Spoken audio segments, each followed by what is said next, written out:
So welcome to the first color clinic. Here I am hiding behind the mask. And we have with us a number of panelists today. Originally, this was not going to be a panelist type thing. It's just going to be face-to-face. But I would like to welcome Nikki Lin from ASUS, Carl Huysmans from FSI, Ian Lowe from Dolby, and John Blow from Indigo, who is a calibration expert and workflow consultant. So let's kick off with the first question. Can I grade on a graphical user interface? That's the first question. And I'm going to give you the answer no, you can't. Let's talk about the way that your grading system should be set up. You're going to have a computer, obviously. You're going to need a minimum amount of RAM and a certain amount of CPU. For most of the software programs today, the GPU is really going to give you your performance. And then you're going to need some fast storage, particularly if you're working with 4K or larger files. The storage is going to need to keep up with your processing. It's no good having a GPU that can process 4K real-time debated images if your storage can't feed it that fast. You really need control panels to do anything serious, and you need a video card. And the purpose of the video cards, this is going to be, for Resolve, this will be an Ultra Studio or a Deck Link. For other systems, it may be an Ager or something like that. The reason you need that is that the software is going to manage the output through the video card so that you know exactly what you're sending to your reference display. So the video card and the reference display have to match. And then to complete the system, you need to include calibration. So you need to absolutely trust that reference display.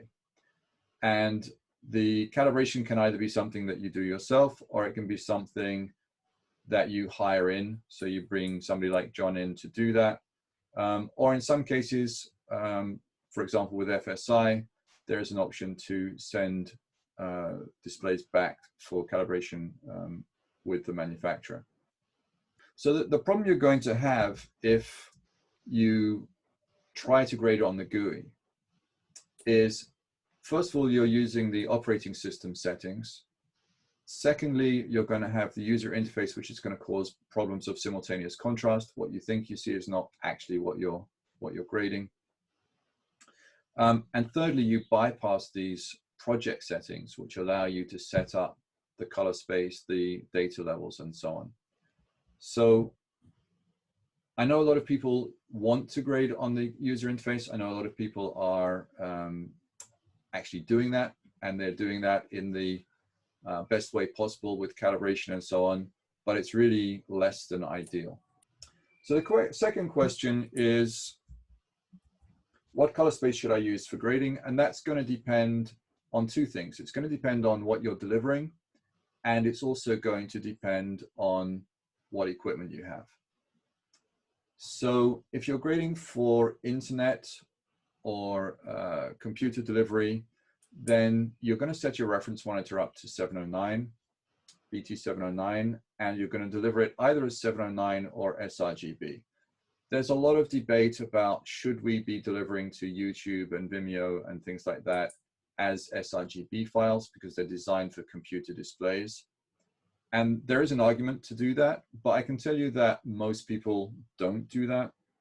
And the thing now is that since most of the material on the internet is graded for television, then your material will look different if you decide to go a different route. The bigger market, of course, is to go straight to television. And then again, you're going to set your monitor up as 709, and you're going to deliver it as 709. And for that, you want a properly calibrated reference monitor. But we are in a stage now where even some of the better high-end televisions can be calibrated to meet that standard. So that's a fairly easy entry level.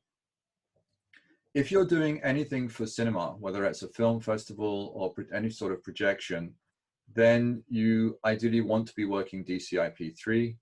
And if you're delivering for theatrical releases, they'll want an XYZ master, which you can send out to do, or you can do that as an after thing. But you're going to grade in DCI-P3. The difference, honestly, between DCI-P3 and Rec. 709 is quite small. So there are still a lot of people that will continue to grade in 709 and then transform it to DCI-P3. It won't look any different than the 709 master, and that's not a terrible thing. The reason people traditionally work like that is because they have a display that is really only properly calibrated for 709 and doesn't do a full P3. So since the difference is small enough, they can grade it in 709, transform it to P3. They won't take advantage of the larger color space, but you can deliver quite well that way. Then things start to get complicated because once you want HDR, then you need to be working in a calibrated P3 environment with a minimum of 1,000 nits, and we're going to talk about that much later. And you'll have to deliver 2020. So once you get to that point, we really recommend that you work what is called scene referred. And that means that what you're grading, the color space you're grading in, is larger than the display. I have a question here from Tomasz about the gamma computers and internet. Should I transfer from 2.4 to 2.2? This is a good question, and let's just touch on that one.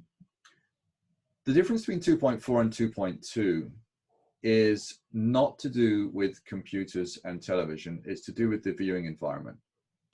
So when we're mastering, we grade typically at 2.4 gamma because we're working in low light. You can see the room that I'm in here is quite low lighting, and my monitors should be set up at 2.4 gamma for that low light level. Now what happens is if I turn all the lights on, the apparent contrast of my screen looks less, partly because light is being reflected off the blacks, and so the black level is lifted, and partly because my eye is going to adjust so that my viewing contrast is going to be different. So in fact, I shouldn't do any form of transform when I export my material that I've graded at 2.4 for television at 2.2. It's the lighting conditions that change, not the signal. So if you're grading for the internet, same rules apply. Unless you're grading in a bright room, which we don't recommend. Why do we grade in a dark room? Because you are more keen, more acute in the accuracy of your color vision in the low light setting. You can see more in the shadows, and we're always trying to see more than the audience are seeing. So the answer is that should I be grading 2.4 or 2.2? If you're in a dim light, you should be grading 2.4, and when you output that, the correct assignment for your video signal, if it's a QuickTime or something like that, should be 2.2, so that they see it the way that you intended it to be seen. So don't do any changes there. Okay, let's get on to the third question, which is, what's the best technology that I should buy for a reference display? And the next question is going to be, how much does it cost? Because you will have heard that there are some very expensive monitors out there, and you get what you pay for. I'm going to start off by giving you a very basic overview of the technology, and I'm going to hand you then over to Nikki from ASUS, who's going to talk about the current technologies and the future technologies that are coming. So we've gone past the era of CRTs, cathode ray tubes. We don't have those around anymore. We've gone past plasmas. I'm not going to talk about lasers and cinema displays because I don't think that's really core to my audience here. So the two technologies that we have available to us are LCDs and OLEDs. So the LCDs have been around for the longest time, And the single cell LCD in a variety of different technologies, which Nikki will talk about, are the kind of the basic model. They're the cheapest, and they're also the brightest. So the problems with them are going to be black level viewing angles and local dimming at higher brightness levels. For Rec. 709 and DCI-P3, all of these technologies will be fine. For the professional market, there's a dual cell LCD. So it's basically one screen feeding the other screen as a backlight. And what that does is it gives you better blacks because you can shutter it like a projector. And it means that there's no local dimming. So it fixes both of those problems, but it's unbelievably expensive because you're basically buying two screens. It's very inefficient, so it takes up a lot of power. And the biggest problem with it is it has a very real limit to how bright that technology can go. Then we come to the OLED technologies. So the best OLEDs are RGB OLEDs, where you have 3 different types of OLED as 3 different primary colors. This gives you the best blacks because they can, with an OLED, you can shut the light down, so you get amazing blacks. It has the best contrast and great color reproduction as well. The problem is that they're very hard to manufacture, which makes them expensive, but also there aren't any large screens available. And they do have limited brightness. OLEDs have quite limited brightness, more so even than the dual cell layers. They do have dimming and they do suffer from burn-in. And then we have the cheaper version of the OLEDs, the white OLEDs, where they use a single white OLED and then filter that to create the colors. So you get the benefit of good blacks, you get good contrast, but the color capabilities are still a problem. The brightness is limited, and so you have dimming problems, and again you have burn-in problems. So now let me hand over to Nikki. So let me just call this up. And Nikki, over to you. Yeah, Kevin. Yeah, I found on the chat room William Alleman. He had a question about, should the room backlight have a different percentage intensity when grading between SDR and HDR? Okay, good question. There is not a standard for that yet, as far as I know. My answer is going to be no, because again, what we're trying to do is recreate as accurately as possible what the viewer is going to see. Okay. And in the audience, what we don't get audiences, I don't know anybody that goes and changes the lighting in the room because they're going to watch HDR. So that, coupled with the very basic knowledge that when you're grading HDR, the majority of the image is at the same levels it is for SDR. There should be no reason to change the backlight for grading between SDR and HDR. Okay, let me go ahead. Yeah, another question that popped up in the Q&A was for the internet. Do you need to put your monitor into Rec. 709 if they have it? For watching or recording? We're talking it looks like for grading for the internet. Yeah. Yeah. So my advice is to grade everything at Rec. 709 and even output it at 709, because most of the internet media is 709. If you're specifically asked for sRGB, I would do the same. I would create a 709 master and then do an sRGB transform, because the only thing that's really going to change is the gamma. The primaries are identical between sRGB and Rec. 709. Okay. So I'm going to spotlight Nikki. Hear me? Oh, just about, yes. Okay. Here, I will just give you an overview of advanced display. The first is ultra high contrast ratio display. There are 2 categories. One is LCD and another one is OLED, like as Kevin mentioned. And in LCD, we will ignore conventional HD backlight because that one cannot provide high brightness or either darkness. And here we just mentioned the direct lit backlight. there are two types. The one is single cell and another one is dual cell. The single cell is meant to control the dimming of each LED zone. So you can control individually for each one LED. And dual cell is you just to control the dimming of each pixel from the second cell. This one can give you the big benefits of the halo will be very, very slight, but the cost is very huge. And also the power consumption is huge. And for the OLED, there are totally three kinds. The first is a TV large size OLED that we call white OLED.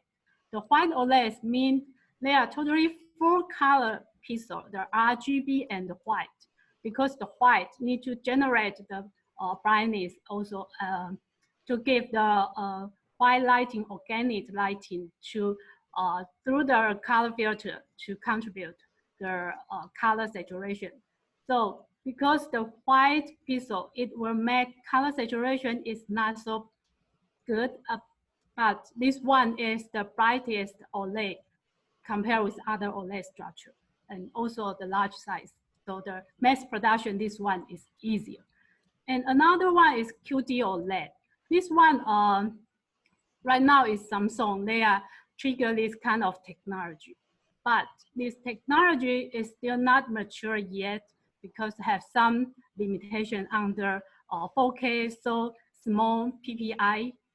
And this one, because right now, we don't know the real RGB array structure.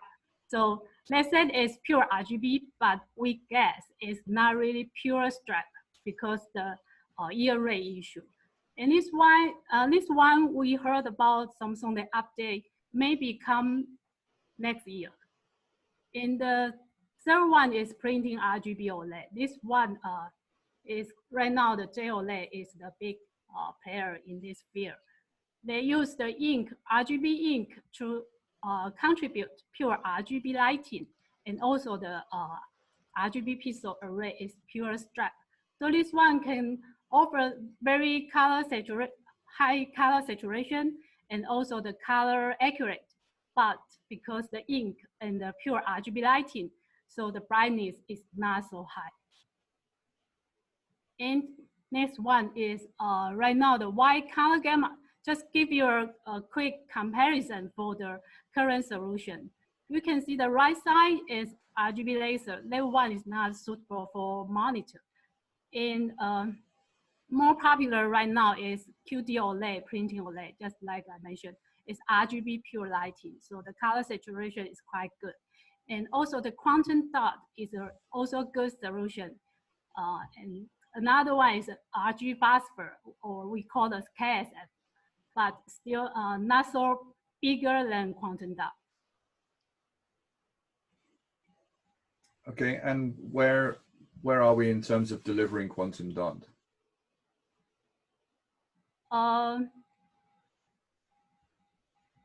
Quantum dot right now, okay. How's it? The quantum dot right now, we use quantum dot film under the LED light to help the blue lighting LED to distribute the RG color. The one can contribute the RGB very peak lighting, so the color saturation is good. Yeah. But also we heard about some manufacturers, they have quantum dot to they put on the color filter, also can have this contribution, but the yield rate is quite low. So right now use the blue LED with the quantum dot film is more popular and more mature in the production process wise. Okay, thank you. Carl, do you want to add anything from your side? Not really at this point, no. Okay, cool. All right, what we'll do then is we'll jump to Okay, we have an ASUS question here, actually, from one of the attendees, and they're asking, what's the black level and contrast ratio of the ASUS monitor? Right now, because we use more than 1,000 zone to drive the LED, so the darkness we can achieve 0.005. Okay. Okay, I think that brings us actually to the next question quite nicely.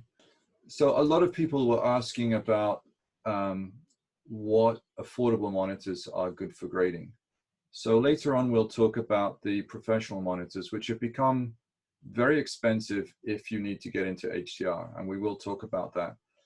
But affordable monitors, I've defined as really between 1,000, kind of, not sure about that, but up to about $5,000. That seems to be what you need to pay to get a serious grading environment. And it comes down to, again, it comes down to exactly what are you trying to do. If you are only concerned with internet and 709 grading, you can get away with a high-end sort of consumer screen. I'm not sure that the BenQ PV3200 is still available, but that does calibrate quite nicely, and it costs about £1,000. So as long as you're only doing 709 grading, that would do you. The only problem with that is that you're going to have to buy a complete calibration kit to make it work. And that's going to more than double the cost of the monitor. So you might want to think about some of these others. If you need SDI inputs, and SDI inputs are taken very seriously within the industry. If you need SDI inputs, really at that price range, your only choice is to go with the Flanders Scientific, and the recommended one there would be the DM240. The only drawback of that is that it's an HD resolution screen, not a 4K resolution screen. So if you do need to go to 4K, you give up the SDI inputs. And the two that I would recommend, there are going to be others on the market, but the two that I would recommend there would be the ISO Color Edge, the 319, or the ASUS PA32 UCX. And both of those will support PQ, so they will play back HDR, as does the FSI DM240, I believe, Carl. Is that correct? Yes. Yeah. So the DM240 will also allow you to see HDR. In other words, it can display a PQ EOTF or BT2084. But if you're going to do any serious grading, you need a minimum of 1,000 nits peak. And really the only display that I've found that gives me any sort of confidence in preparing HDR content is the PA32 UCX. And that does up to about 1,200 nits peak. Nikki, what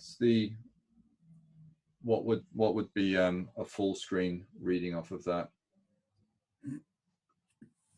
For the full screen brightness, Yes, on the UCX. is 1,200 nits. 1,200 nits. No, that's the peak though, isn't it? And full screen is around 600 to 700. Okay, 600 to 700. So not too shabby. That's more than most of the consumer OLEDs are putting out as a peak. So pretty decent. And then the UCG, which is sort of next generation, about 6 months away, that's going to have a full screen of 1,000 and a peak of 1,600, if I'm not mistaken. Yeah. Yeah. Okay, so that's an affordable HDR display. Still, the next jump from there really takes you to the over $30,000 price range. So it's a big jump up to the next one. If you're going to go with a consumer television, you have to budget for calibration. Either you do it yourself or you get somebody in to do that. If you need SDI, talk to Carl at Flanders. If you need 4K, then ISO and ASUS would be the ones that I would suggest. And if you need HDR for grading purposes rather than quality control, then you're really looking at the ASUS, the UCX now, and the UCG when it comes out 6 months time or so. John, would you like to add something to that? Sorry, I'm on mute. Can you hear me? Okay, Yep. right. Yeah. From what I've noticed, having calibrated a lot of things, is that you'll find that generally anything which is LCD is going to be narrow spectral. It is the best way to go because of issues with heat, and you'll find that your OLED, your pure RGB OLED, is going to be better spectral response. So if you, to give you an example, if you take a raw frame image which is shot on set, and you brought it back to your studio, and you looked at it on an LCD device or any of the current professional monitors out there, them being narrow spectral, you're not seeing exactly all that you've captured on set. So you're basically grading somewhat with part of the information. The OLED is the only thing that's going to, because it's wide spectral, is going to give you an accurate rendition of what you've actually captured on set. So I think good practice moving forward is, and bearing in mind that 90% of what you're grading is going to end up on TV, you need to have a high-end consumer OLED in your suite just for QA as you're grading.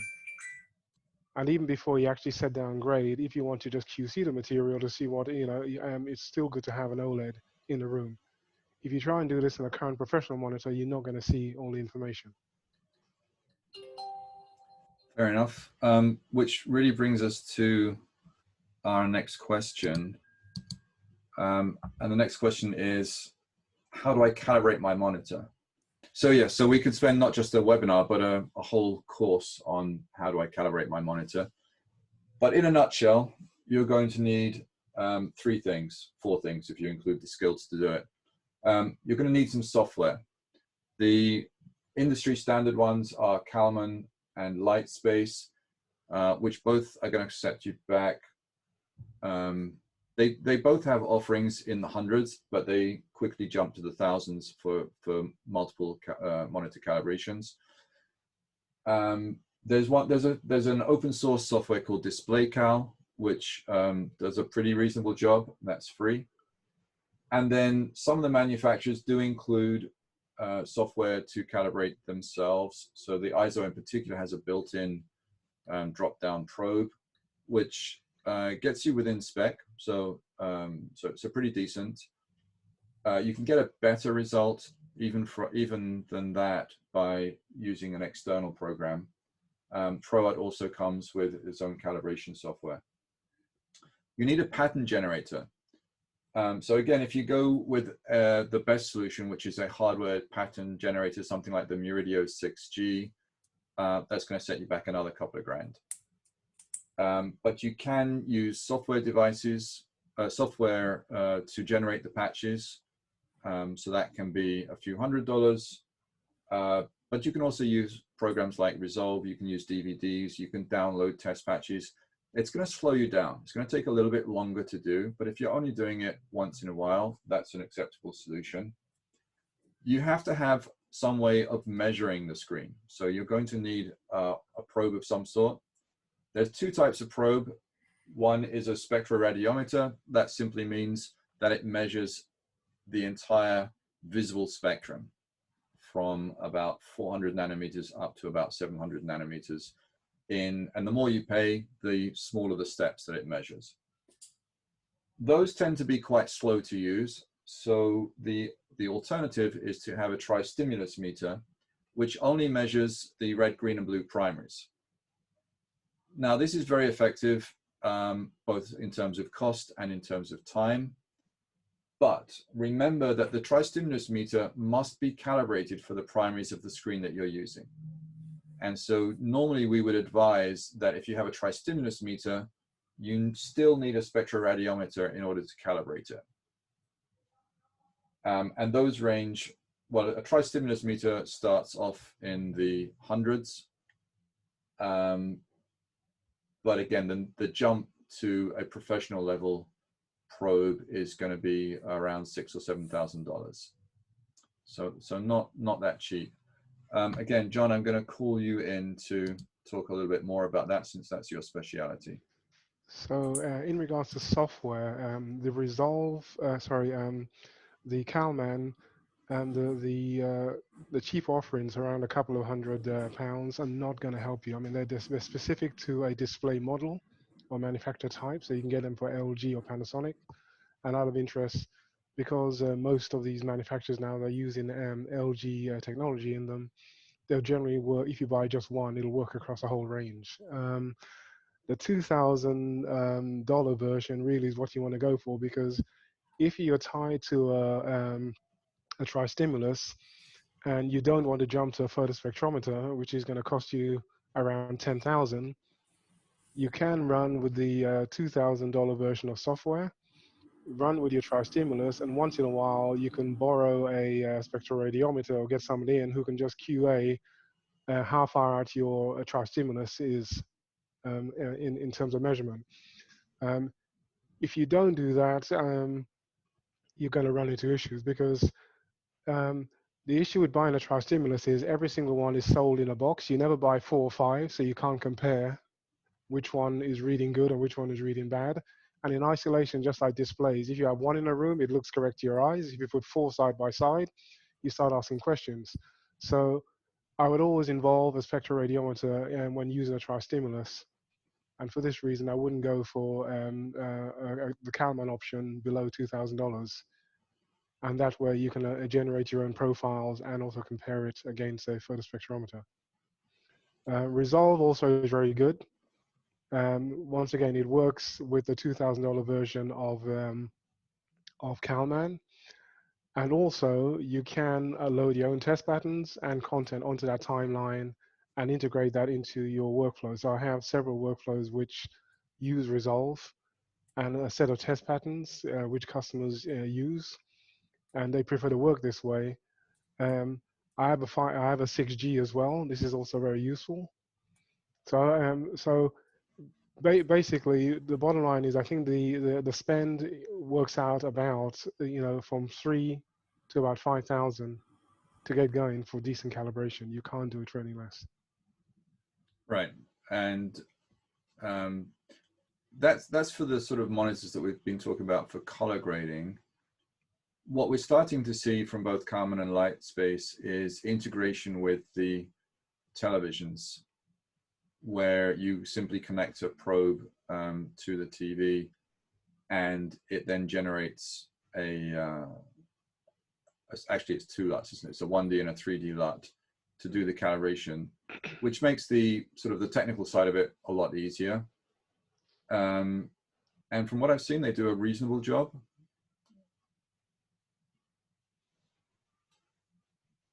That will bring your cost down a little bit. Yes, yes, these work as well. Yes, and several, so ISO now has pros built into their monitors as well. Mm-hmm. The issue is you always have to have something better to compare it against, because I own several devices just because I don't trust one. I can't guarantee that if I have one device, I have a CR300, I don't know whether that's reading well. So I've got 4 devices, and if they all generally read the same numbers, I'm happy that that one device is working well. I must do this because if I go onto someone's site and I calibrate something, I don't want to leave there going, is it accurate or isn't it? So I check everything against my 4 devices, and if the numbers all add up, I know it doesn't need calibrating. So I still will say, even though you have integration into your display, you still must have something to compare it against, because in isolation, you could still be wrong. Fair enough. And one other thing to just mention here is that the signal path itself is important as well. So if you're using Resolve test patterns, you're basically calibrating the Resolve monitoring. That may be different if you plug in a Blu-ray or some other device. This is where the external pattern generators are quite useful. So yeah, that's one that you can do it this way, but also I use Resolve as the generator inside Kalman. I put my patterns on a timeline. I select the parameters, and I can put out a set of accurate patterns onto a display via SDI. Mm-hmm. I never do it via HDMI, and then I can calibrate the device this way.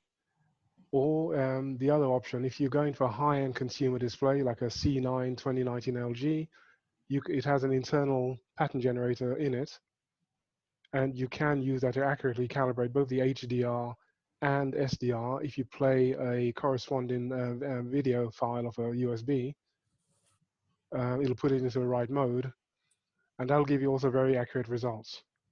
What you Okay. can't do at the end of the process, you can't do verification, but you can accurately calibrate it. And I have a device here that I do in my home, which I test all the time with this workflow. Excellent. Yeah, Okay. John, we have a question through the chat room, actually. Someone was asking here, since Calman and LG cannot yet validate post-HDR calibration, would using an external pattern generator overcome this limitation? Yes, so I get around this by using the 6G. Okay. Yeah, that's how I fixed that one. Yeah, Yeah. so you're always, and the other advantage of an external pattern generator is it's not just color patches. You can get resolution, sharpness, and things like that as well. Right, so there is a bug with that as well. So bear in mind, if you use a 6G, there are some issues when doing UHD. So it's better to, which you might have to jump around. So you can quite accurately do this with HD. And also understand how this is working. So natively, all these screens, these OLEDs, they're all 2.2 gamma. So anything you put into them is basically translated onto the screen. So when you're calibrating using Calman, you're basically calibrating, even though you're calibrating HDR, they switch that off, and you basically feed in the patterns in as it's measuring at 2.2 gamma, and it's doing the translation at the end of the process for you. You're not calibrating 2084 directly onto this device. So it's all done at 2.2, and then the switch is turned back on at the end of it and gives you the correct result. So it's pretty tricky. Yes. So once you get it down and you have the setup, it works pretty reliable. It's something I do regularly just to double check there's no issues with it, and it's pretty solid now. I can say it's a workflow which would work reliably day to day. Okay, so I'm going to move on to the next question, which came from quite a few people, and perhaps John, you might still be the best person to answer this. How do I set up a reference display with a consumer television? So the issue here is that if you are on a professional display, it's getting further and further away from what consumer television looks like. And so a lot of colorists prefer to have a high-end consumer television in the suite as well as a professional monitor to do a comparison between the two. And I think that's pretty sound, especially if you're in a room working with clients. But how do you get them to match? So the bottom line is you're not going to get two different display technologies to match. That's one thing you got to bear in mind. You'll get them close. Back to our point about spectral responses. So the OLED, so typically everyone is going to buy an OLED. So a good high-end OLED has got a wide spectral response, which is comparative to what your camera captures on set is wide spectral. Your professional device, which is going to be in theory more accurate, is going to have narrow spectrum, also smaller in size. If you look at the two, so you're typically going to end up with something like, let's say, a 55 or 65-inch LG in your grading bay. Most of your consumers or your end users will have that size of display in their living room. Secondly, the resolution for the size is correct, so you can't theoretically do, or scientifically do, 4K reliably on a 32-inch screen. If you do the math, you end up with something closer to 58 inches. So a 55 or 65-inch 4K screen is correct for a 4K image. The matching, you will get very close between most of the professional devices, but you just have to, if you don't want to embark on building LUTs, which can be very complex at times and time consuming, you will just have to accept that 90% of your device is going onto an LG at home or a Samsung or whatever, and this is more accurate. You know, take that as a God-given once you've done your grade. So basically, you grade on your professional, and you look at your OLED to qualify particularly your secondaries, because the OLED is wide spectrum, and based on that, you'll make a decision as what you're pushing out the door. So basically calibrate the professional display and then match rather than calibrate the television consumer display. Would that be No, right? you can get them both. So using Calman, I can get a consumer display very accurate. I can also get, I don't use Calman for the professional display, but I can get that very accurate. But I'm saying you will have differences in secondaries. Mm-hmm.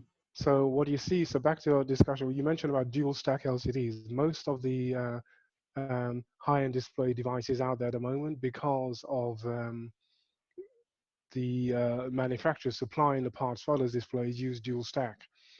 An LCD is only 30% efficient. That's one piece. You put two together, you start ending up with issues with light and also spectral response. So most of the dual stack LCDs have issues with reproducing red. It doesn't matter what they are. As soon as you dual stack, you'll have issues with red. So you'll see that you know, the red on your LG is going to be more intense than the red on your eyes or your Sony or whatever is out there, which is dual stack. One question, John, that's come in is: do you need to have a LUT box to calibrate the consumer display? No, you don't. The LG has very good LUT capable handling capabilities, and so does the Samsung and all the others out there. So you don't need to have a LUT box. You find also most of the LUT boxes out there, unless you want to spend a lot of money, at best will do 17 or 33 sides. They won't go any bigger.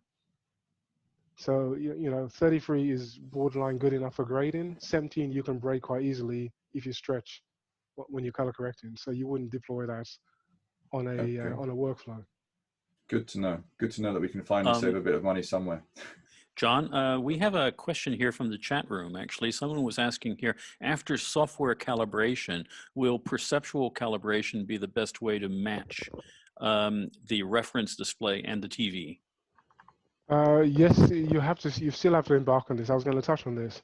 So typically after I calibrate an LG screen, you still, you know, so I've got a client that's got 6, you know, so I got him to buy all the same models.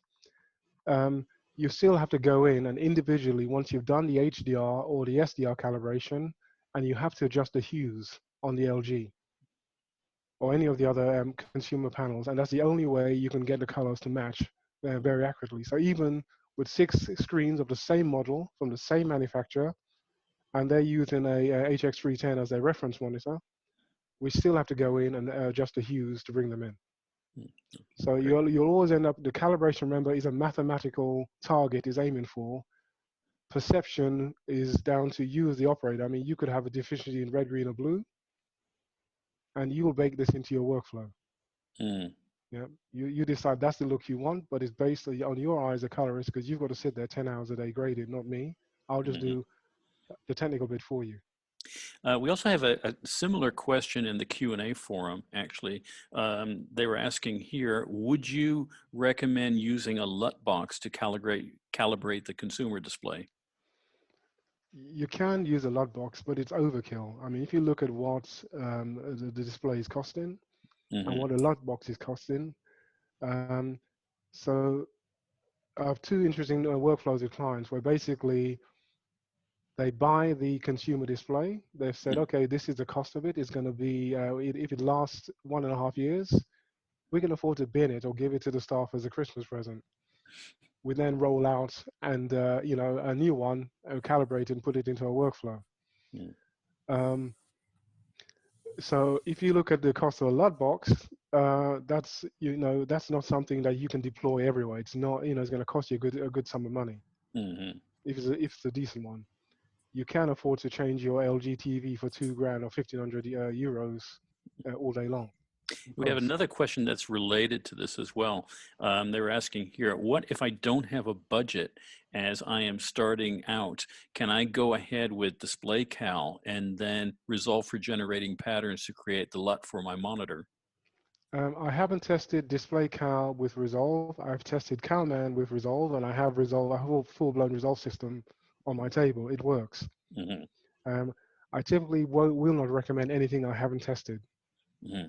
So I cannot stand behind that. Well, I'll chime in there and say yes, you can use Display Cal and Resolve, but you're still going to need a decent probe. So if you're going to save cost on the pattern generator and the software, spend it on the probe. You've got to have that, otherwise it's not worth starting with. So I'm going to move us on to the next question, because there's a lot of interest in HDR, and as most of you know, that's a subject dear to my heart, something that I've been very keen on pursuing the last few years. So the question is, what is the minimum requirement for HDR? And in terms of delivering media content, we really have two standards to aim for.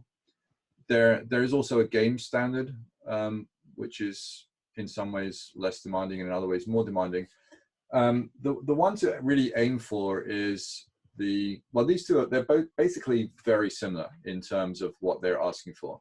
One is the Dolby Vision mastering standard. So remember, when you're grading your Dolby Vision master, you're starting off with an HDR10 type master and then adding metadata to it. And the second standard is the UHD Premium. So this is the UHD Alliance, who got together and tried to promote HDR really from a sales point of view. So let's go through what they both asked for. They both require a full P3 display. Now, you will sometimes see manufacturers refer to this as 99.9% coverage of P3, and that's really down to the math. That's as good as you can get. What you can't or don't want to be relying on is buying a monitor that says 2020, because there is no display on the planet, there's no projection system on the planet that can do full 2020. And so that's not a useful space for us to color grade in. What we do is we grade to a full P3 color space, which is already bigger and better than 709. And then we convert the numbers to 2020. So when you see a 2020 TV, that doesn't mean that you're seeing the full 2020 gamut. It means that that television will interpret 2020 numbers and display them correctly on the screen as best it can. But in the grading, we limit it to P3, and most organizations put that in the small print, that they want a P3 gamut in a 2020 container. I've seen a few that are kind of going outside of that box, but my opinion is that's really an ugly can of worms, because if you grade outside of 2020, if you grade outside of P3, then it will only look the way that you've graded it on the monitor that you've graded on, because all the different monitors displays are going to show different aspects of 2020. So we're not really going to know what you're going to get. So we want to be in P3 color space when we're mastering. There is one exception to that, which is if you are in the situation that we talked about, where you want to have a professional monitor and a TV. The consumer TVs don't support P3 as a color space. So they are going to require that you send them a 2020 signal. So then what you're going to do is you are going to set your monitor up to a 2020 color space, but you're going to build into your software or into your workflow a P3 limitation so that you don't go outside of P3. The reason I prefer to work P3 is that it makes it impossible for me to deliver any colors outside of P3, and I know that I'm safe. It's kind of like the old idea of a broadcast limit. The EOTF that you grade in should be 2084, should be PQ. Now, I know that there's a growing market for HLG amongst the broadcasters, but I've worked with several broadcasters who are delivering or broadcasting HLG. And the problem is that if you start with an HLG master, it's going to require quite a lot of work to get the other deliverables. It's not quite as precise, especially up in the high end, as the perceptual quantizer is. So even broadcasters that are offering HLG to consumers, they generally want a PQ master. In fact, one that that I've worked with in the UK, a big satellite company, they're in their delivery spec, they say, we want a PQ master. If you want to give us an HLG master, we'll take it, but otherwise we can convert. We can do a visually lossless conversion from PQ to HLG. It doesn't work so well going back the other way, which is why when you're buying a monitor, every single one of them will have, if they do HDR, they will have PQ support. They don't all have HLG support yet. I'm sure that they will in due course. But HLG is really your delivery spec, not your mastering spec. We need a minimum of 1,000 nits. This is not like Rec 709, where the image will get scaled if you have a brighter screen or a darker screen. So the next question coming up is actually a very specific question about this. Can I master on a 600 nit screen? And we're going to see that there are ways to do it, but my recommendation is no, because the PQ EOTF is absolute. And so if you grade something at 600 nits, you're basically going to grade it a little dimmer than you would if you grade it at 1,000 or 4,000 nits. So from a colorist point of view, you have to be on 1,000 nits or better.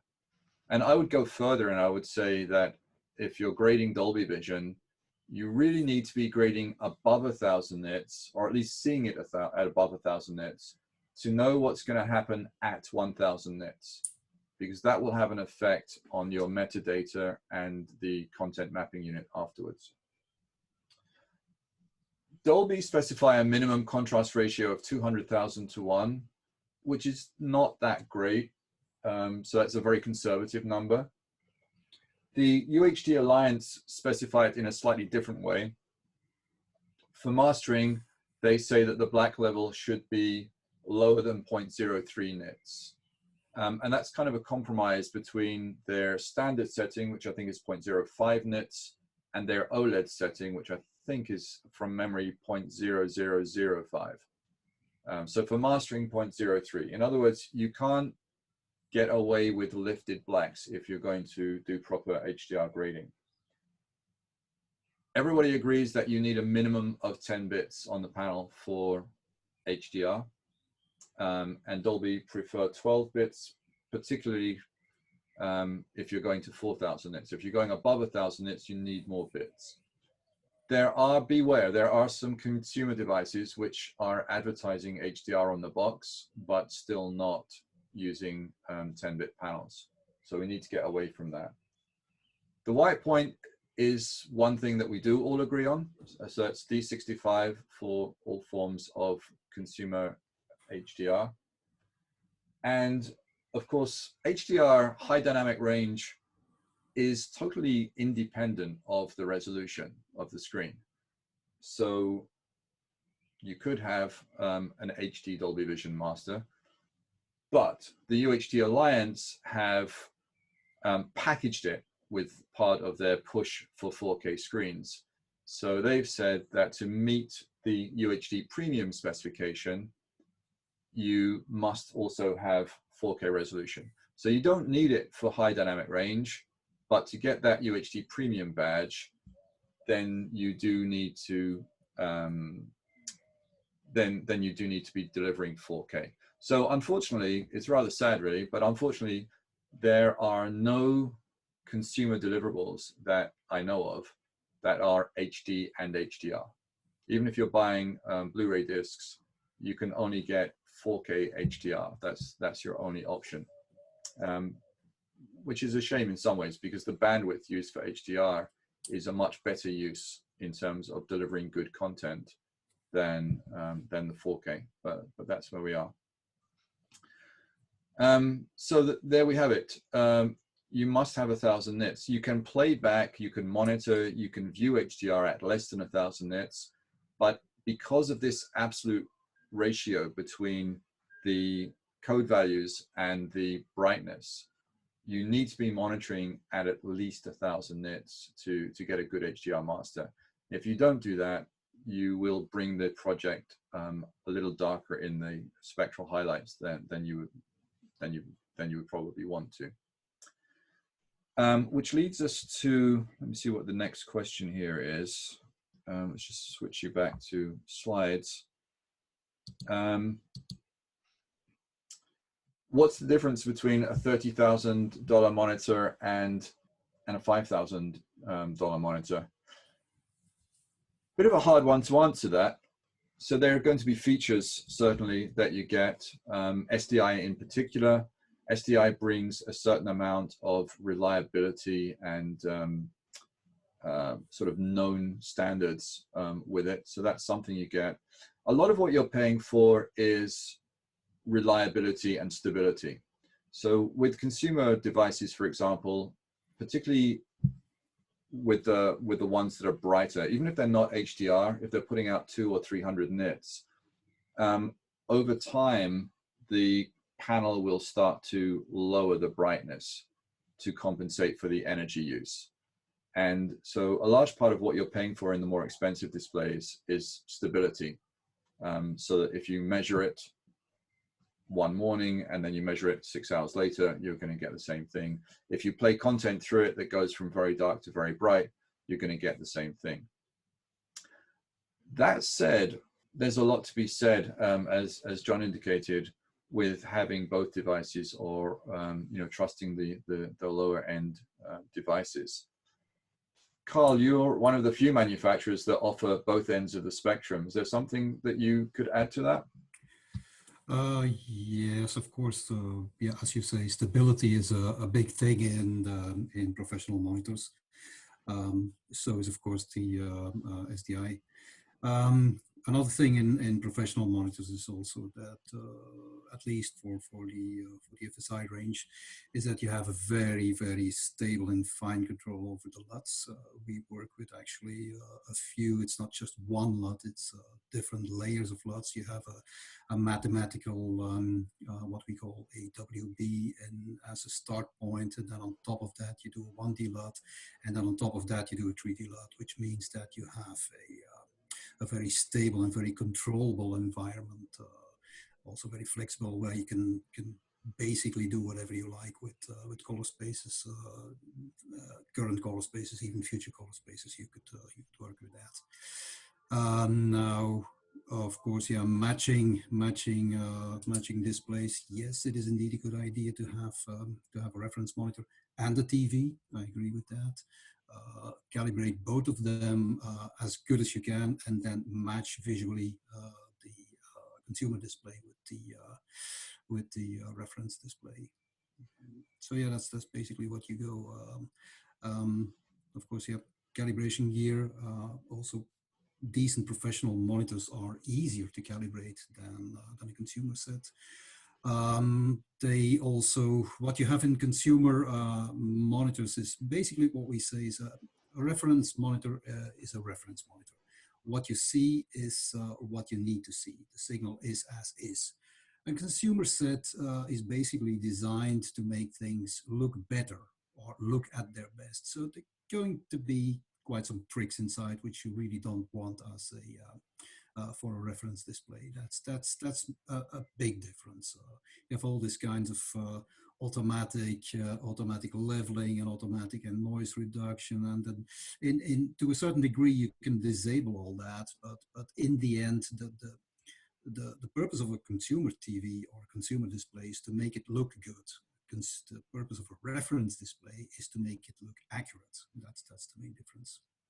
Yeah, I think that's a fair point. And the improved calibration controls can't be understated. That's a really important No, part of the more expensive monitors? We see a big difference. For example, the fact of having a 1D LUT underneath a 3D LUT is really very helpful.